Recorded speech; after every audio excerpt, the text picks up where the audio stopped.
Salam jumpa sahabat Rema yang terkasih. Hari ini Sabtu 3 Juni 2021, gereja memperingati peringatan Santo Carolus Lwanga, seorang martir dari Uganda. Bahan permenungan akan diambil dari Injil Markus bab 12 ayat 28 sampai dengan 34 dengan tema bahasa kasih. Suatu ketika dalam pembelajaran sekolah minggu, seorang anak tunjuk jari mau bertanya kepada ibu pengajar sekolah minggu.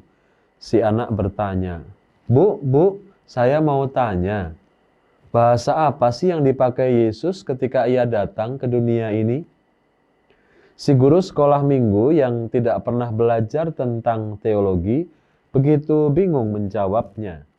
Dia berpikir dalam hatinya, bahasa apa ya? Bahasa Ibrani? Atau bahasa Yunani? Atau mungkin bahasa Inggris? Atau bahasa Roh? Si ibu menjawab, ia juga tidak tahu dan berjanji kepada si anak akan memberikan jawabannya minggu depan. Dalam beberapa hari si ibu bergulat dengan pertanyaan anak tadi, dan ia berusaha mencari dengan cara mengamati dan bertanya kepada orang-orang Katolik di lingkungannya. Dan pada akhirnya, si guru menemukan jawabannya. Bahasa yang dipakai oleh Yesus adalah bahasa kasih. Sahabat Rema, bacaan Injil hari ini berkisah tentang bersoal jawab antara Yesus dan orang Saduki mengenai kebangkitan. Dan di tengah soal jawab mereka, Yesus memuji salah seorang ahli Taurat yang mampu menyimpulkan bahasa kasih Yesus dengan begitu tepat. Yang terangkum dalam hukum kasih, atau kita menyebutnya perintah kasih.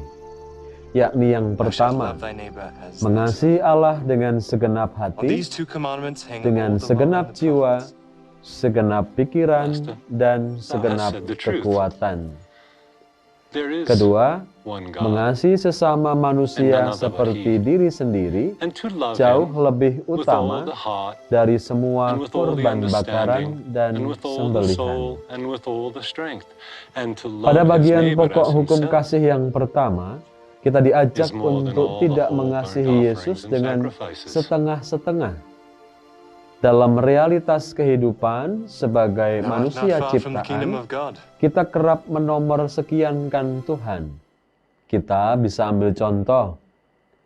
Misalnya, kita merasa tidak enak dan lebih berdosa ketika kita tidak bisa membalas satu persatu chatting dari orang lain yang masuk ke handphone kita, daripada ketika kita tidak punya waktu buat Tuhan untuk berdoa dan beribadah kepadanya.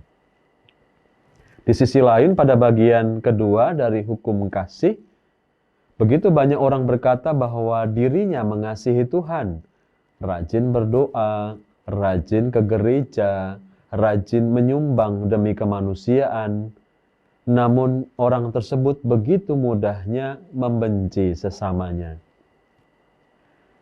Berperilaku dan berbuat kasih itu tidaklah dapat tergantikan oleh segala korban persembahan dan kegiatan rohani pribadi lainnya. Oleh karena itu, gunakanlah bahasa kasih bukan hanya kepada orang-orang yang mencintai kita, namun juga kepada orang-orang yang tidak kita sukai, terlebih kepada mereka yang sudah menyakiti kita. Sebab kebencian dan dendam adalah dua hal yang dapat menutup rahmat Allah kepada kita.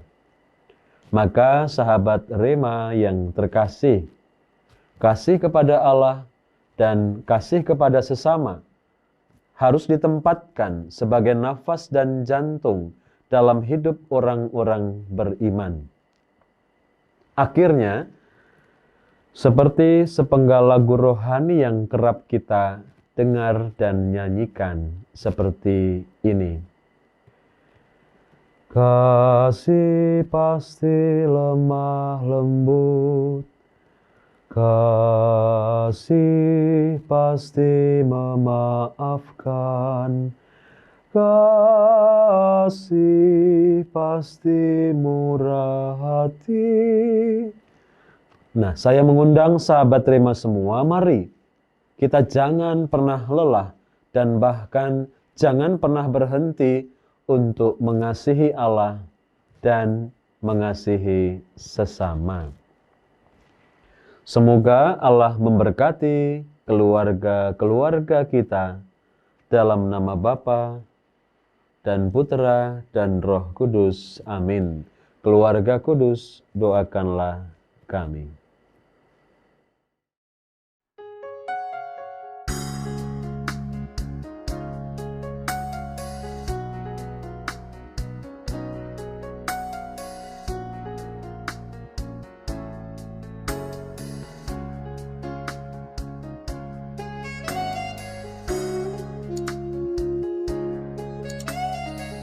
Sahabat Rema, sampai jumpa dalam program berikutnya.